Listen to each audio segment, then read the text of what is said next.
now. There we go. Recording is in progress. So tonight's presentation, as all of our monthly Belmont Talks presentations, have been recorded and are available online. If you go to the belmont.gov website and type in a search for Belmont Talks, that will get you to a page where you can find the links to all of our different topics. We've talked about everything from non-native plants to emergency preparedness. And here we are talking about managing stress. That's something we can all learn more about or get timely reminders about, especially given the past 2 years. So without further ado, I want to quickly thank Susan Rendina, who is our volunteer coordinator, who is the inspiration behind this Belmont Talk series and has really been helping us find speakers and putting this program together. It's been very successful for us.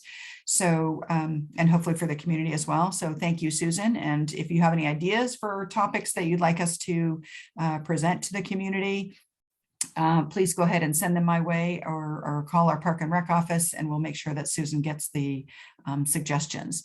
And so with that, I will hand off to Janel Jurosky, who is from Sequoia Hospital Health and Wellness Center and is going to talk to us about managing stress. So thank you very much, Janel. Take it away. Okay, thank you, Bridget, and thank you, Susan, for organizing this and getting me here. So tonight our topic is managing stress, mind, body, and spirit. And as Bridget alluded to, this is very important, especially where we are today, post the 2 years we've spent with COVID. I'm going to advance here. So today we're going to talk about what is stress, how does it impact our mind and our body and our spirit, what is chronic stress, and how does that impact our health, the tools for managing stress, and my favorite part is practicing some of the stress management techniques. So I would like to just take a gauge. And Susan, can you see the gallery? Can everybody hear me okay? I'm speaking with a mask. And is everyone hearing? If you are hearing okay, raise your hand on the chat. Looks like it. All right, well, we'll go ahead to our next slide. So this is just something for you to be thinking about. We're going to revisit this. Just the tickler in your mind is, how do you perceive something as simple as an orange as a tool for stress management? We're going to loop around to that at the end. Okay, so be noodling on that. All right. So stress really is a normal protective alarm system that our body is programmed to do in response to a perceived threat. And that threat can be real or imagined. And what sets off this alarm is very individual. For me, stress might be one thing. For another person, may not even faze them. So it's a very individual thing, determining what sets off the alarm system. So let's talk about what's going on in your body. So when you perceive a threat, your breathing speeds up, becomes shallow, and that's so you can conserve oxygen. The powerful stress hormones, adrenaline and cortisol, are released into your bloodstream. Adrenaline is responsible for raising your heart rate and your blood pressure. And cortisol is a very strong hormone. It communicates with the region of your brain that controls fear, mood, and motivation. It also is responsible for the system dumping glucose into the bloodstream so that we have a quick energy supply, and enhances our ability to use that sugar. And it slows down non-essential functions like digestion and the immune response.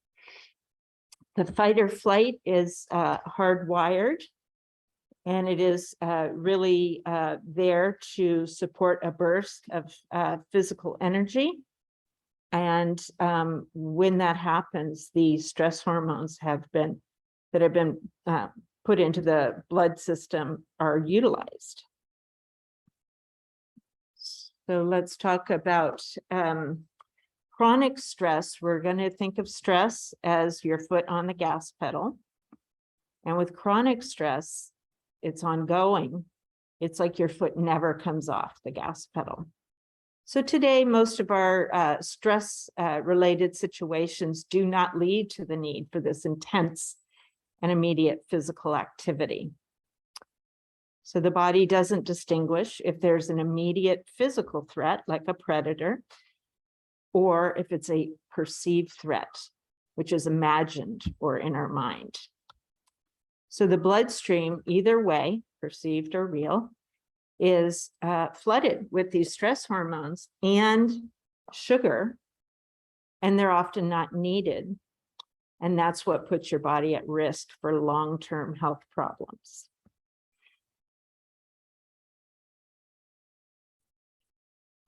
Question? Sure. Does diabetes and stress have any relationship there? There is a relationship between stress and many chronic conditions, high blood pressure, actually heart disease, diabetes is included. Yes, I just listed a few, but that's why this really is my favorite topic, because it's a risk factor that underlies many chronic conditions. So the goal of our talk today is to get some tools in your tool chest. And just to name a few, anxiety, depression, long-lasting headaches, memory and concentration, digestion problems, poor sleep, weight management issues, heart disease, high blood pressure, diabetes. I could go on and on. We can see why stress is difficult and challenging for our system, because we just aren't utilizing all these hormones and sugar that have been dumped into our bloodstream, because today's worries don't really require that physical exertion that eats up those hormones. So we'll go along. I'll just touch that. Okay. So with all the Zooming we do these days, willingly or not, we're going to go ahead and think of ways that we can uninstall these habitual stress responses that we have. And so the goal is to put them in your tool chest. But beforehand, so Susan's managing the chat. It's a little bit tricky, but I'm going to put out there, we have one person in attendance here. What are some things that you can think of that come to mind to decrease stress that you have found helpful? Exercise. Yes, that's definitely one of them. When we exercise, we're getting happy hormones released into our blood system called endorphins. And that definitely is a great stress management tool. What else? Anybody putting things in the... Set a calm environment. So a very calm environment. And what calm means to one person may look very different what calm means to another. Deep breathing came up. That's perfect. Any other things? A good glass of wine. Okay. Yes. If it stays with the a good glass. Anything in moderation is fine. Alcohol is interesting because where people think it relaxes you, it may relax you into sleep, but you wake up 4 hours out and you have very disrupted sleep. So the old nightcap idea is good. Nice bath. What else? My list is not exhaustive, but we will go on. I've got a list here. Then we're going to move forward to practice some of this. So deep breathing, Susan mentioned, we're going to practice that. We're going to understand why breathing works. Reframing. I have a little exercise we're going to do with that. Music and calming sounds have come up. Aromatherapy, I'm going to talk about how that works. Touch, a little bit of explanation on that. Supportive friends and family, journaling, time with pets. Guided imagery is how I'm going to end this talk, and it's a real treat. I think you'll enjoy it. We're going to do that together. Art therapy, physical activity was mentioned, enjoying nature, positive self-talk, mindful eating, and volunteering. So there are probably many more things. Every time I leave this talk, got a couple more things I need to add. Peaceful environment might be one that was mentioned today. That's not really on here. This list could be is not exhaustive. So let's go forward. All right. So art therapy is actually a research-based stress management tool. And it has been shown that coloring can be therapeutic for people of all ages to assist with healing. And it helps release negative thoughts and emotions. It decreases tension and anxiety, and it increases focus, self-reflection, and personal awareness. And I want to share a kind of a fun story. So before I put together any of these talks, my poor staff, the wellness center, I do a dry run. And we all got pretty inspired by the idea of art therapy. And so what ended up from that is I did provide them a beginning, it's called a mandala. And then before I knew it, one of our admin were coming around offering us all at our desk colored pencils. And then before we knew it, it became a part of our culture at work. So what do I mean by that? You can, even to this day, go to any of the desks with our staff there. You're going to see a little, coloring a mandala and pencils there. And we've all come up with a system on how we use that. For me, before I get going looking at emails and such, I'll just do a little coloring. Many of us have gone to get our own coloring pencils, which has been fun. And then our admin said, hey, let's start a gallery. That's just the beginning of it that you see there. And then we actually let our hospital know we were doing this, and they took it under their wing. And we said, it's not just the art, it's a connector, right? It's something to talk about, socialize and such. So anyway, we were awarded it said Mind, Body, Spirit t-shirt for implementing a stress-free tool for our work setting. And so very good. And it's been really impactful. So yeah, and I have a mandala that I can provide to Susan digitally. For you here in person, I brought one. So you'll have that to leave with. All right, let's go. So a little bit corny, but true. I think everybody should start their day with a self-hug. And so the kind of science behind the self-hug is all of us as living beings have molecules that are running around our system, and they create energy, and stress can absolutely block that energy flow. And so evidence has shown that touch positively impacts the flow of energy within our body, which allows everything else to work from there, becoming like a well-oiled ship. So it doesn't take going for an elaborate massage, someone else touching us.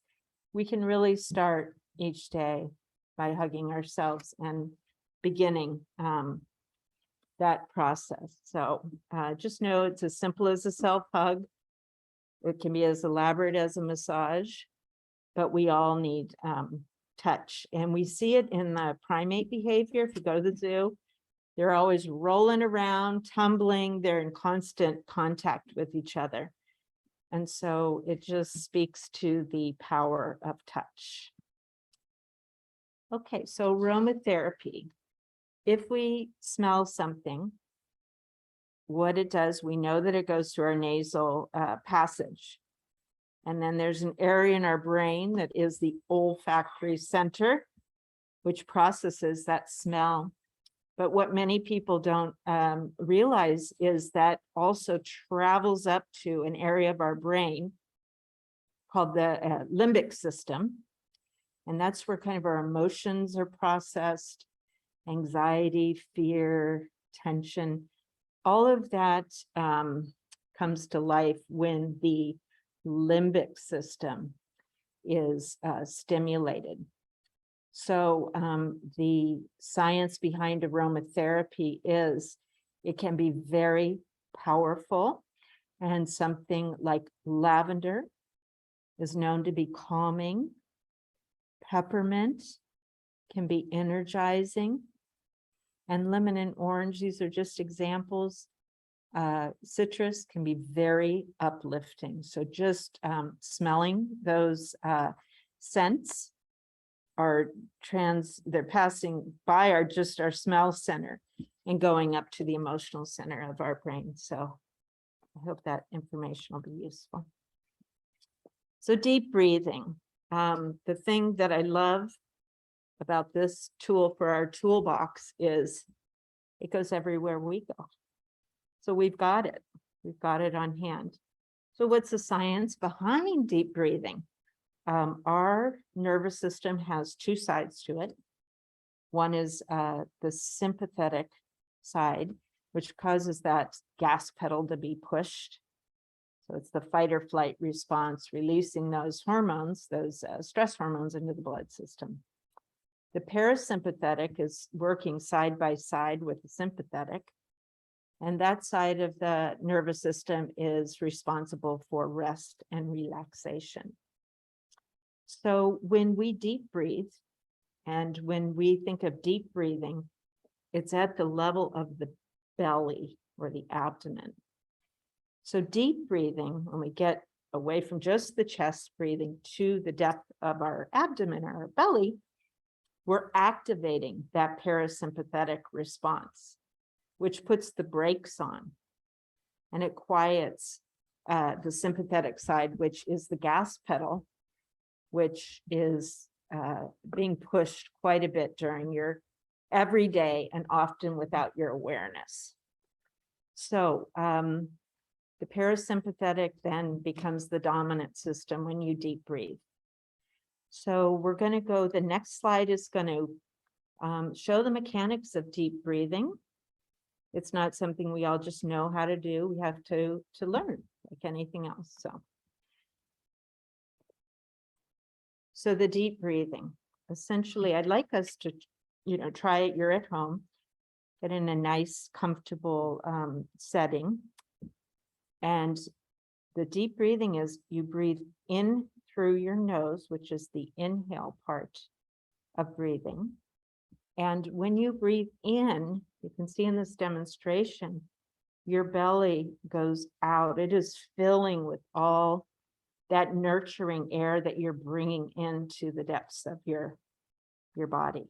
So just to practice for the inhale, go ahead and breathe in through your nose, take a nice deep breath in, and your belly should come out like a balloon.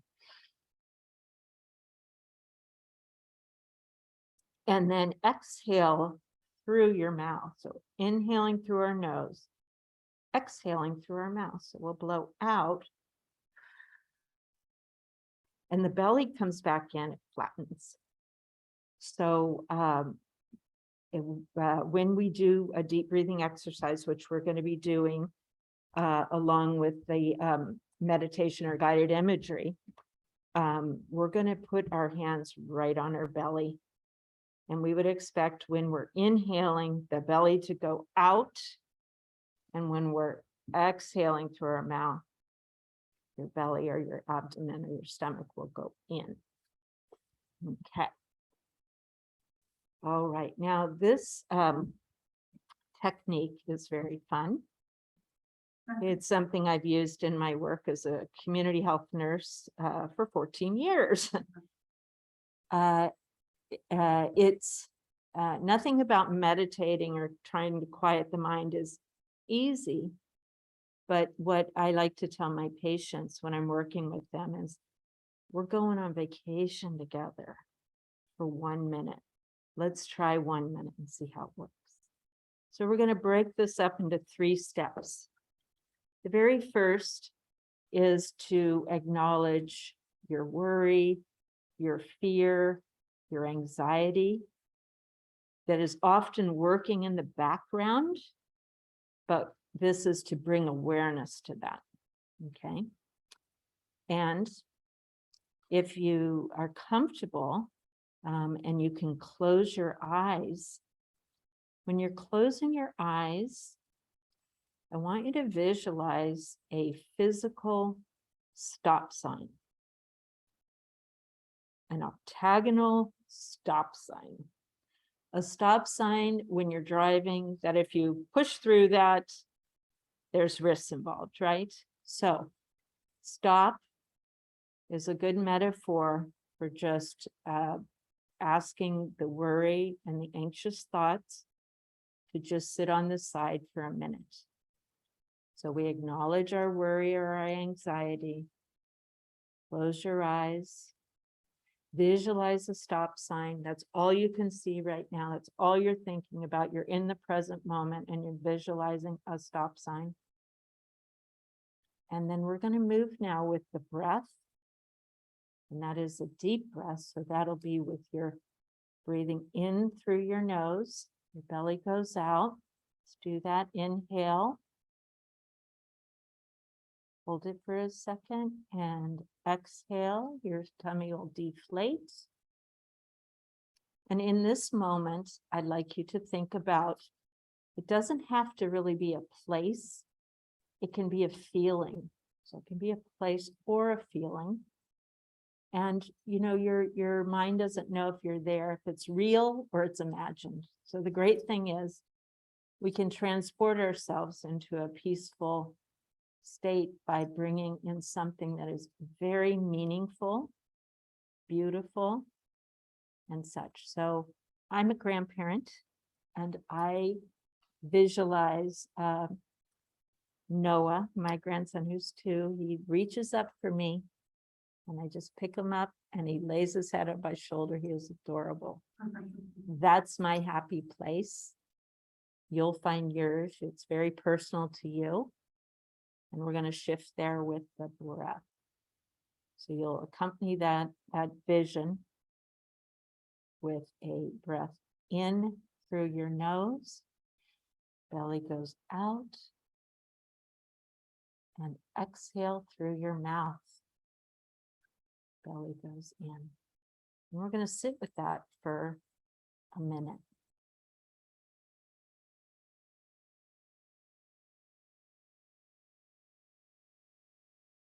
Continue to breathe. And just let that feeling come over you. Sink into every pore of your being.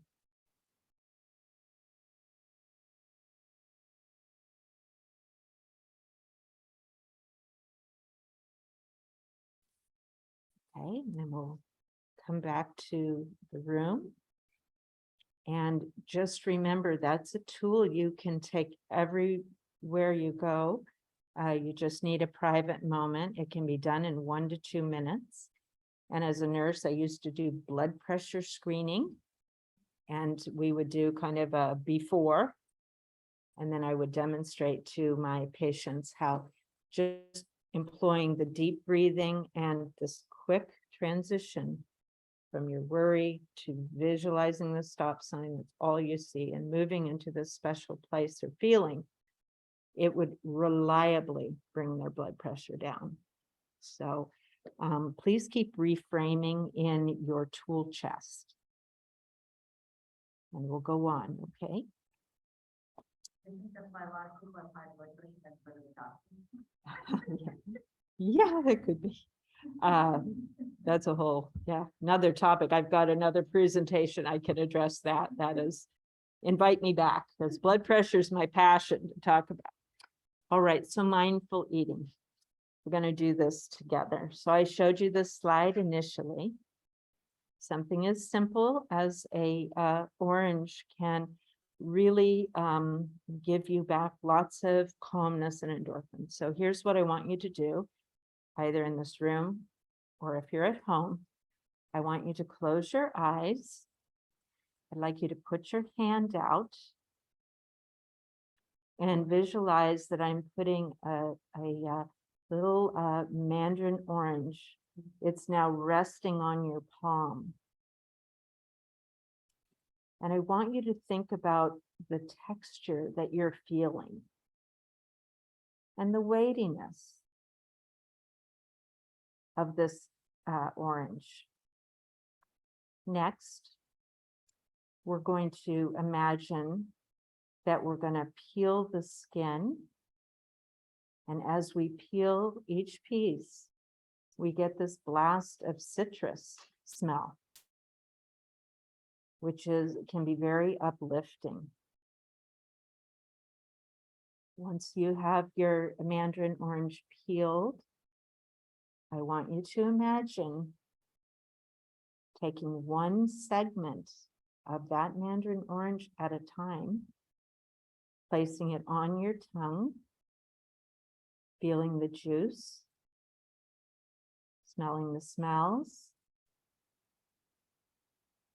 and just visualizing this nourishing your body. And now we're ready to go to the next segment.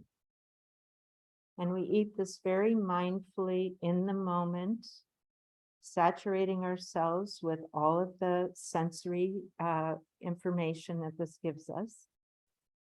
And it's the bigger thought on this is, if you can take one meal out of your day, maybe just the beginning of it, take time to mindfully eat. Just focus on the utensil. If you're using a utensil, putting the food on there, raising it up slowly, placing it on your tongue, taking inventory of the tastes and smells, and visualize that nourishing your body. And then you go to the next spoon, fork, or piece of that meal. And that simple exercise can bring a lot of calmness to your day. So find one time in the day to eat mindfully, slow things down, and just focus on the sensory. And I promise you some endorphins and some good, happy hormones that are going to come back to you. So I would like to go ahead and end this talk. We can take questions at the end. Susan is ready for the chat. But before we do that, I would like to do a guided imagery with you. And this is very scientifically based. So let me go along. Guided imagery comes back to, rather than to say, again, your body can't distinguish, what I like to say about guided imagery and these other tools we've talked about is we are accessing our inner pharmacy. We have a lot of healing elements within our body, and we should access them, whether it is deep breathing, eating mindfully, petting our dog, journaling, deciding to volunteer, and such.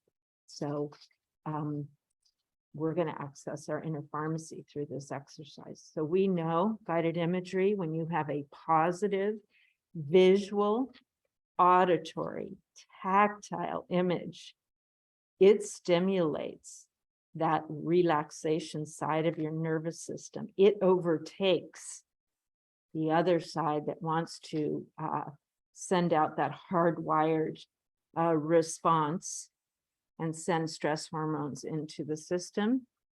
The parasympathetic, when it is on top, that cannot happen.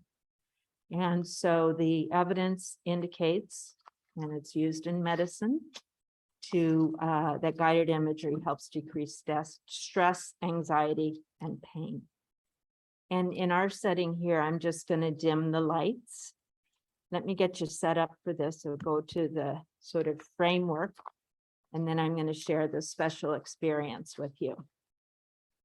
So what I would like you to do is get very comfortable, whatever that looks like for you. Planting your feet firmly on the floor, like your feet are growing roots. Place your hands either on your stomach, because throughout this meditation and imagery, I'd like you to continue with that deep breathing.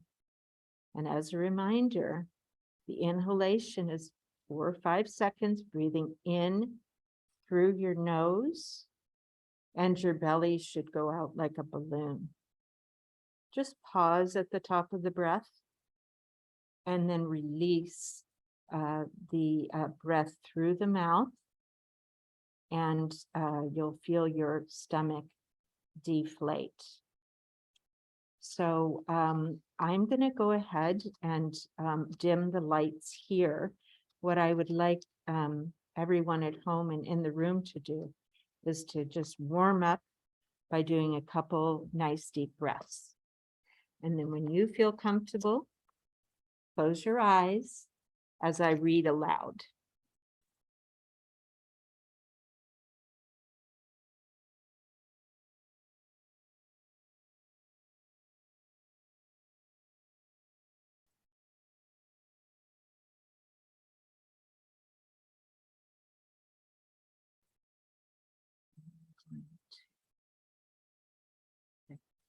Okay.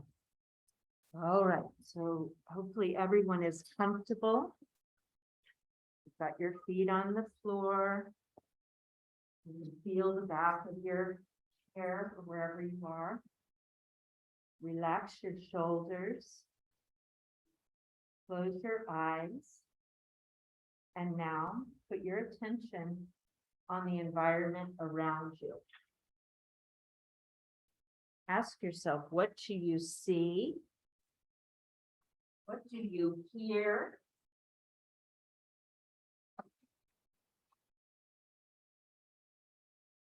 And what do you smell? Let your thoughts flow without judgment and let them be. Just accept them. Bring your attention to your breathing. Deep breathe by slowly inhaling. Visualize breathing in relaxation. And as you blow out through your mouth, visualize breathing out tension. Let the tiredness and fatigue leave your body with each exhale. Continue to breathe deeply throughout this. Now I want you to imagine a beam of light shining upon you. The bright white light fills all the space and touches your skin gently. It is relaxing and dispels all signs of fatigue from your body. Let that light inside of you at every breath. Let the light come through your nose every time you inhale. Feel the light filling your chest and expanding in your lungs. Feel the light pumping out from your chest to all your body at every heartbeat. Listen to the sound of your heart. Rest your attention on your heart. Your heart is the center of your chest, the place where love resides, the point from where your feelings flow to reach others and out to the world. Let the light shine from your heart out to the world, and give thanks for the love you give and the love you receive, for this happiness fills your heart. Now, feel the light reaching your head, filling every cell, warming up your face, your cheeks, your eyes, your lips. Feel the warmth and light in your ears, your hair, your neck.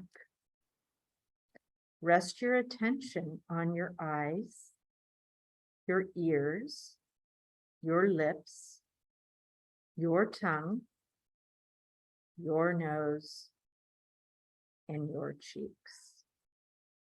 And give thanks to your senses that allow you to discover the world, that allow you to enjoy the pleasures of the world.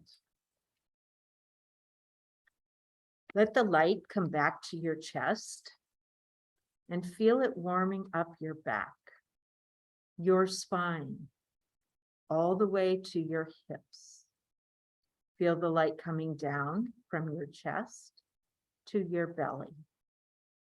Feel your navel, the center of your body. Rest your attention on it for a while. Feel it moving up and down with your breathing. Let the light fill you up inside, alive, pulsating, relaxing. Now, feel the light coming down to your hips.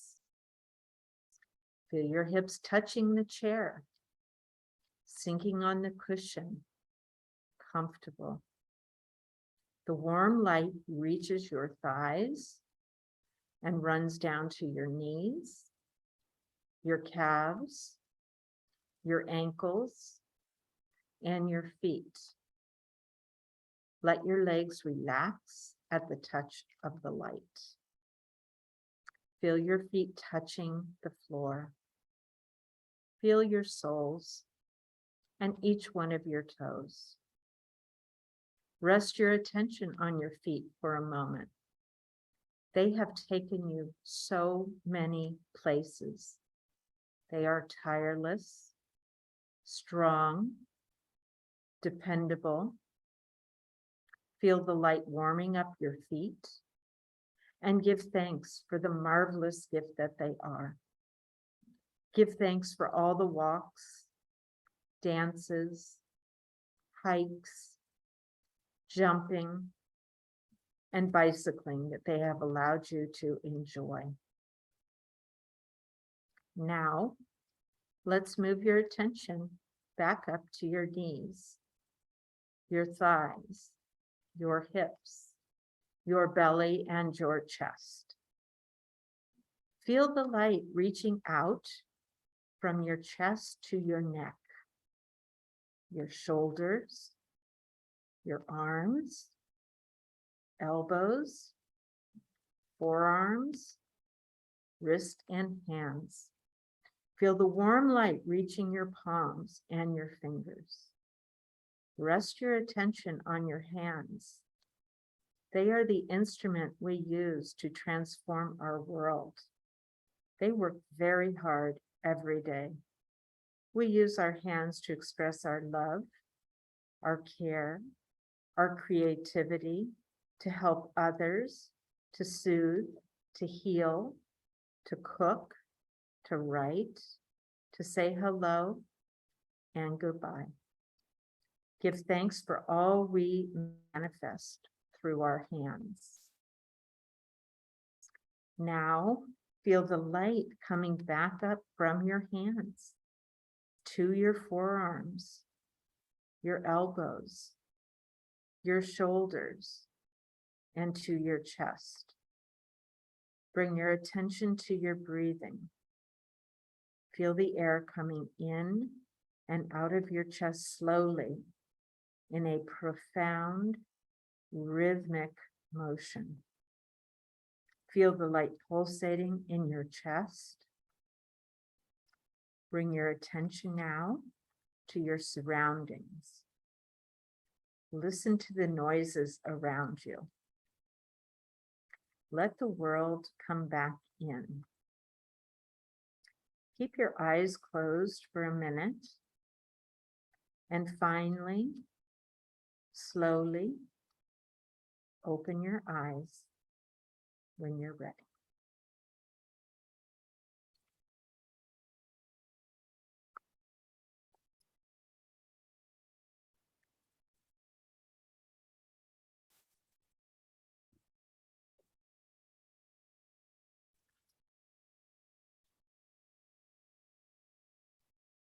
Okay, I would like to end on a quote and then we'll take questions. And the quote is that wellness is the complete integration of our body, mind, and spirit. The realization that everything we do, think, feel, and believe has an effect on our state of well-being.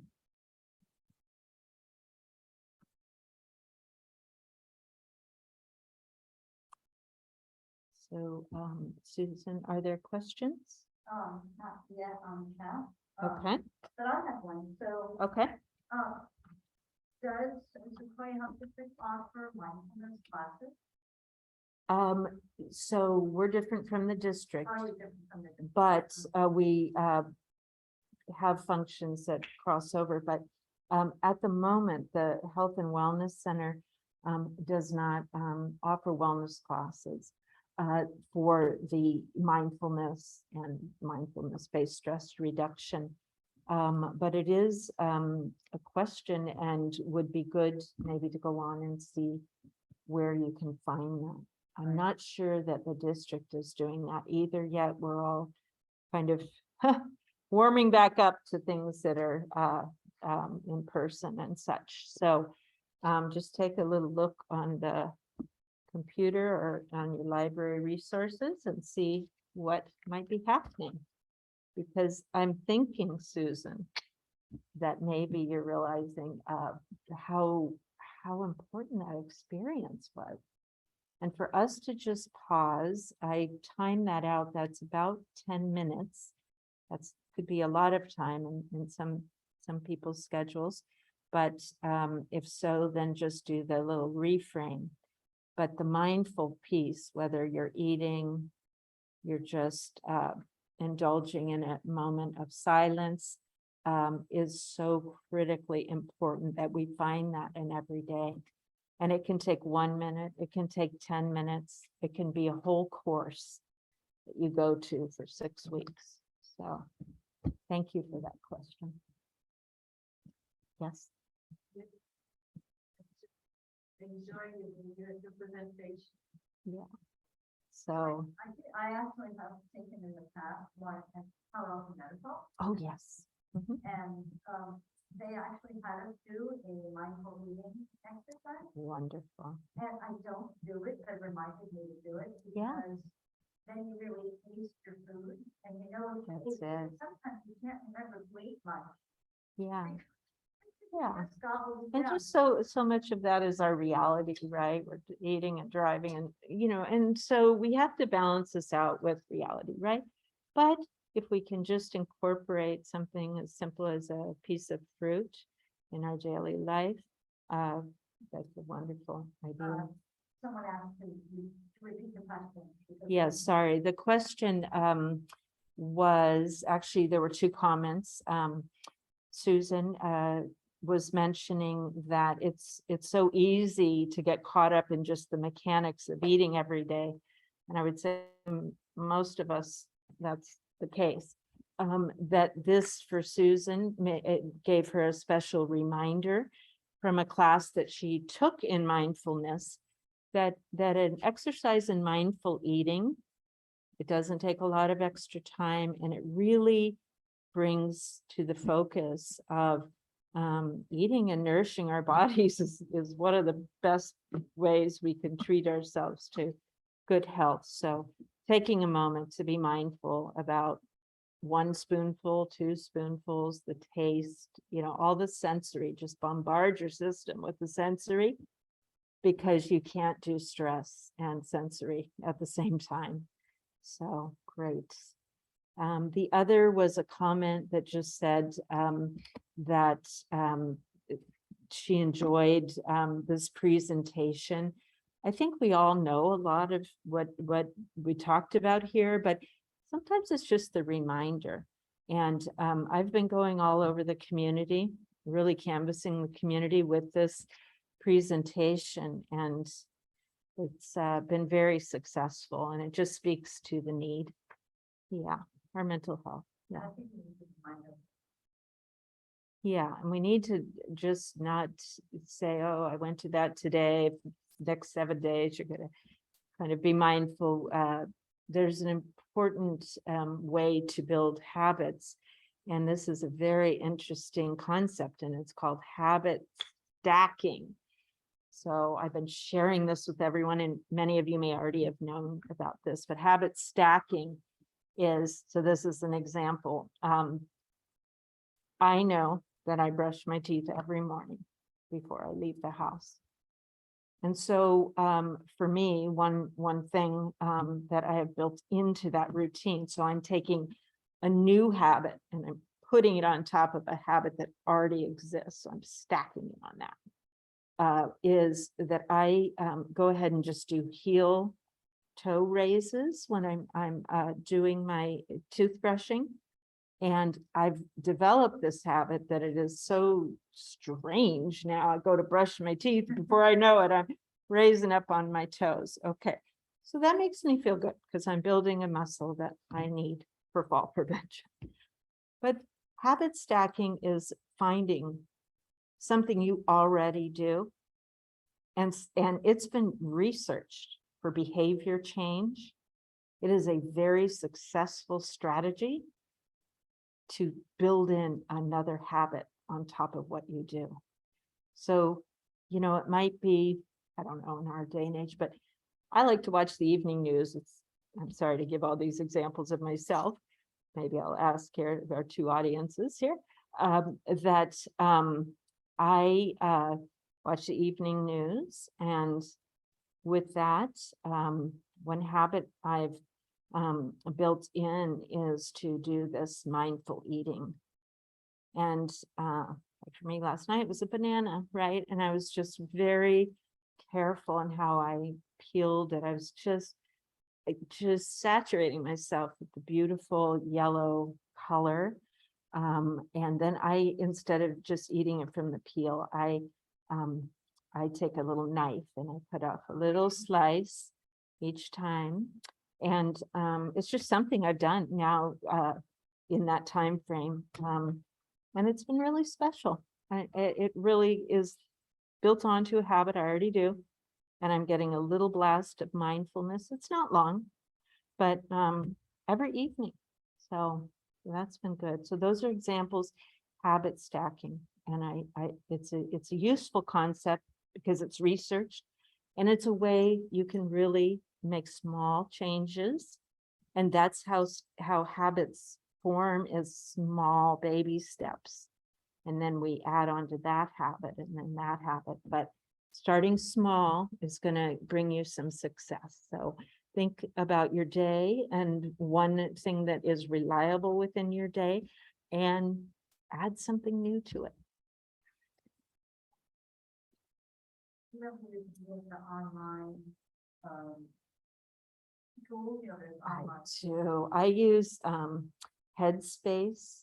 Oh. Yeah, and yes, I do. And I do aromatherapy. I have a lot of things. This is my life work, and so it's hard to not do what you're talking about. So I have a lot of strategies that I bring into my daily life. And there are a lot of online tools. Okay, so what happens to the cortisol and blood sugar that have been released into the bloodstream when you practice mindfulness. So your mindfulness brings your body to a state of the parasympathetic nervous system overriding that fight or flight cortisol blast, which brings glucose. And that's more on the hardwired response when we're stressed. Mindfulness, when we're calm, we're calming the body, we're not getting that flood of glucose and stress hormones, because the parasympathetic, which puts the brakes on, is the ruler of the roost. So it just can't allow, you can't do, fight or flight and the parasympathetic at the same time. Just as in your car, if you press the gas and you press the brakes, those two are not gonna, who knows where you'll end up. So mindfulness is the ability to put the brakes on and quiet the stress response. So I hope that has answered your question. Are there any other questions? And then we'll just wrap up, and hopefully you'll have a very nice evening, and bring this little tool chest along with you everywhere you go. All of them are pretty portable, including your breath. So best to all of you. Thank you very much. Thank you for you. Yeah, Thank you. I That was, appreciate the presentation, opportunity to present. that was really good. Thank you. I just wanted to say to everyone, this is Susan, that the next presentation will be from an astronomer at San Mateo Community College, and it'll be about the sun. That's his area of research. So I think that that'll be really interesting. And then the month after that, Belmont Parks and Recs is going to talk about all the different programs they have throughout the Belmont Parks and Rec. So thank you for joining us. This is going to be recorded, so it will be out there, and you could tell other people about these talks, because a lot of people like them. But we tend not to get a lot of people, and I know we've changed the time earlier to 6:30, but let people know, and thank you very much. Bye now. Goodbye.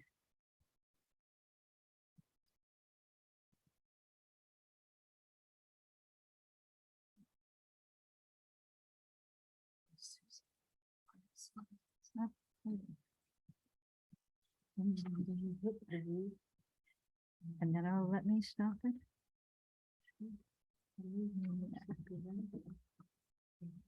So these are some lovely, here's your nice